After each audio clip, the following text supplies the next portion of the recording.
So yun, what's up mga kamote? For today's video pala, nag-unbox na ako ng aking parcel. Balik kakarating lang kanina. So ang parcel ko ito siya mga kamote oh. Yung elbow. Bali-bala ko na kasi palitan yung stock pipe ko. Kaya nag-order na ako ng elbow. Ito siya. Kakarating na ito kanina. Tapos, yung muffler naman na pili ko, siya. Bala ko sana mag-apido. Kaso, parang, hindi ko lang alam kung parang takaw huli ang apido kasi. Yung apido before. Kasi parang lakas ng kanya ng tunog. Kaya, ito lang in-order ko siya. Ito, kakarating lang din siya. Nagkuhan lang ako guys, ng Akrapovic na pipe. Na-order ko lang sa TikTok. So, yan siya. Akrapovic. So, ito rin yung mga kanya. Ibang gamit. Yung kanyang, meron siyang silencer. Ito ang kanyang silencer. Tapos, itong mga spring. Siyempre, para pag ikabit mo. Yung kanyang clip. Bago ito mga spring niya. Dumating naman siya ng kompleto. Tapos, walang mga damage. Ang ganda. Wala siya mga gas-gas. Tsaka balot na balot talaga. Silyado. So, na-order ko lang sa TikTok. Yung presyo pala nito guys, na-order ko siya ng 999. Dati parang yung presyo nito parang nasa 27. Eh, sale sila. Kaya bumili na ako dahil 999 lang. Eh, kaysa bumalik naman sa dating presyo, di ba? Mas malaki ang discount. Tapos, ito naman yung elbow. Nabili ko siya ng magkano ba ito? Sana yung resibo.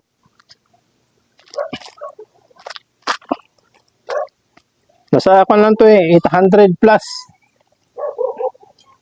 Oh, 900 din nata to. 900. Basta nasa 900 plus kasama ng shipping fee. So, yan siya. Tanggalin natin yung kanyang mga plastic.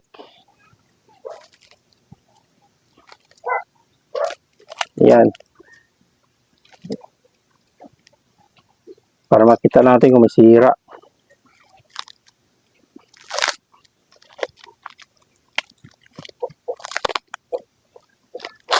Yan siya.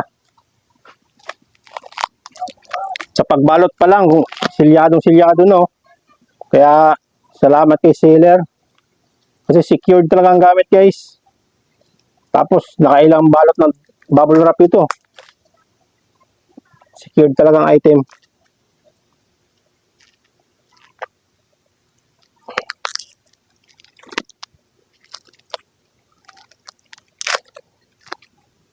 So, yan siya. Check natin kung may mga butas yung pinag-weldingan. So, wala naman. Wala naman ako napapansing mga butas-butas dito guys. Kaya malaman na ito pag naikabit kung singaw ba o hindi. So, yan. Ganda oh. Yung ito lang pala oh, yung kanya. Yan. Tawag ba dito? Yung pinag-weldingan niya, medyo hindi maganda. So, yan oh, kita nyo. Siya, talaga, yung flat talaga, pantay na pantay. Medyo malalim. So, okay naman siguro to. Try natin kapit mamaya. Bali nakaganyan siya.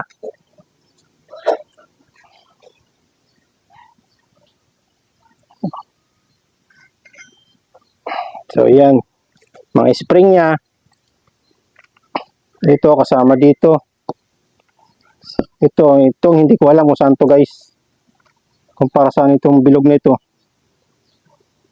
Saan ba kinakabit ito? Saan kaya to? Bakit siya? Ay, alam ko na. Dito ito. Dito ata ito guys. Yung sa may clip niya. Parang hindi ko lang sure kung dito siya.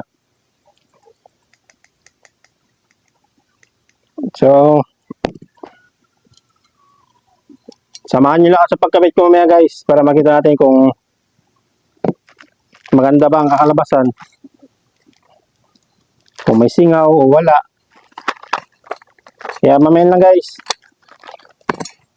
Kailangan ko pa magluto ng ulam namin kasi pauwi na anak ko galing school eh.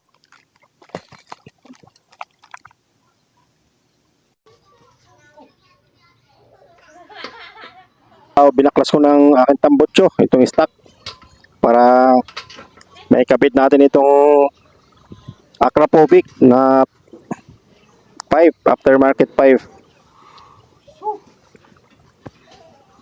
Kung napansin nyo, may hawak kong tela, medyo mainit-init pa yung tambutso kasi guys.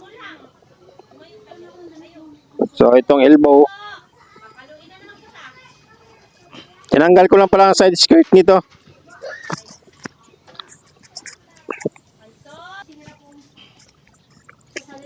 So yan, kung napansin nyo guys, nagpasok ako sa loob ng bahay. Bali yung sa yung sa elbow niya guys, yung ginalagay doon sa may engine. May tinanggal ako, medyo matalim-talim doon. Kasi may part siya na medyo matulis. Kaya hinasa ko na lang. So yan, yan hinasa ko siya doon. Kasi nga medyo matalim.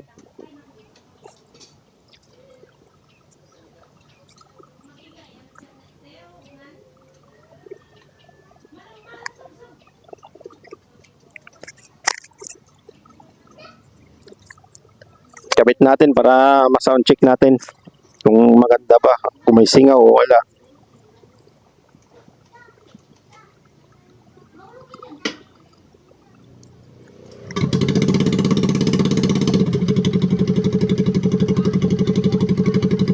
So ayan, naikabit ko na.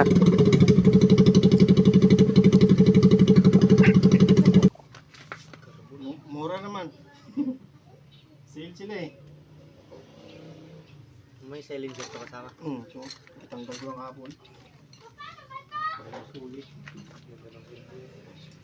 Maganda sana yung kan, yung parang iba-ibang kulay. Titanium. Oo. Hindi ko alam saan pa nagabit mo. Dito.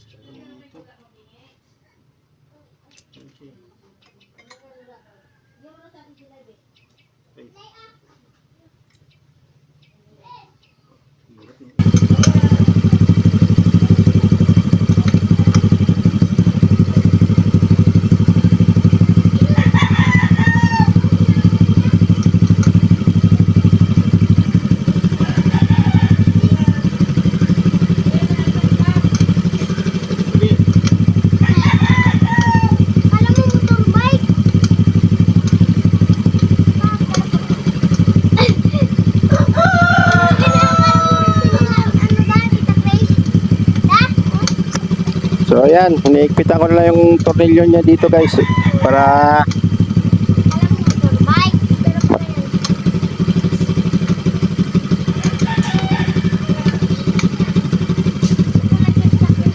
kulang lang ako dito ng washer guys kasi medyo pumasok siya. Tabingi yung canister niya. Medyo kabig papasok sa gulong. Kaya kailangan ko ng washer para medyo lumabas siya. Kinabit ko na lang din siya kahit walang washer. Bukas ko lang siguro ito may bilihan. Mamaya kasi ipasok na rin ako. So ayan siya guys. Bumakay din sa ating Honda Click. Yun, malapit-lapit na tayo matapos. Yung anak ko na problema na baka daw ako mahuli. So napansin nyo guys, naka-open pala yung motor ko dyan. Yung gulong ko ito umiikot. So sound check. Napakalutong. Hindi na nga pala ako nag-reset ECU dito guys. Tsaka or remap. Diretsuhan na. Ginawa ko, kinabit ko na lang, bago pinainit. Wala nang reset ECU o remap.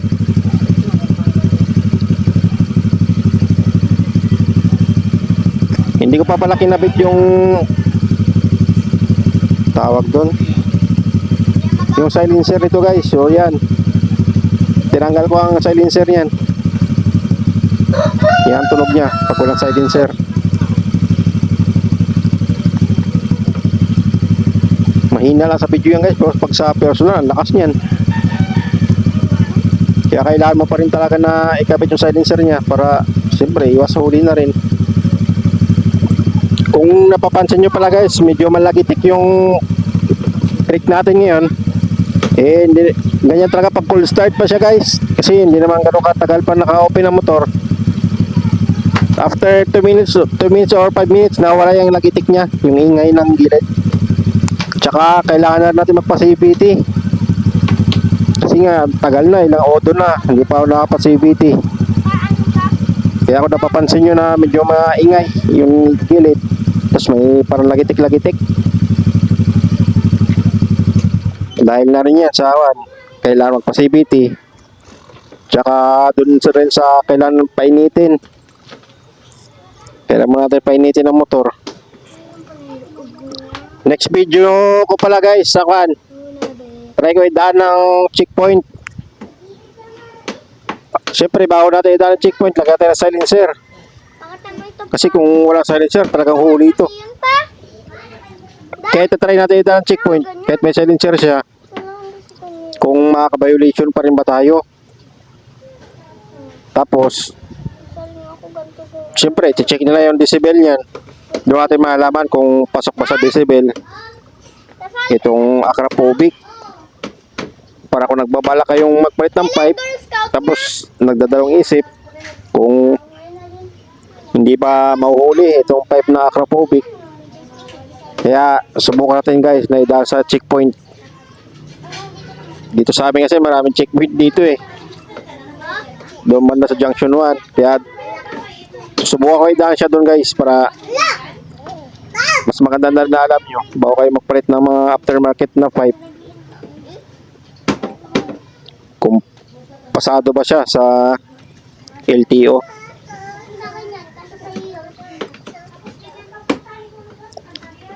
Ayan, medyo patapos na ako. Dito na lang ako nahihirapan sa akin eh, sa side skirt. Ang higpit kasi doon sa may dulo niya, doon ako nahihirapan. Yun, natapos na tayo. So yun, bumagay din sa click natin guys. Ganda ng dating nyo. Sa susunod, max na naman yung ating ipa-repaint, metallic blue. Sana magbagay guys. So hanggang dito lang ang video natin guys. Peace out, ride safe.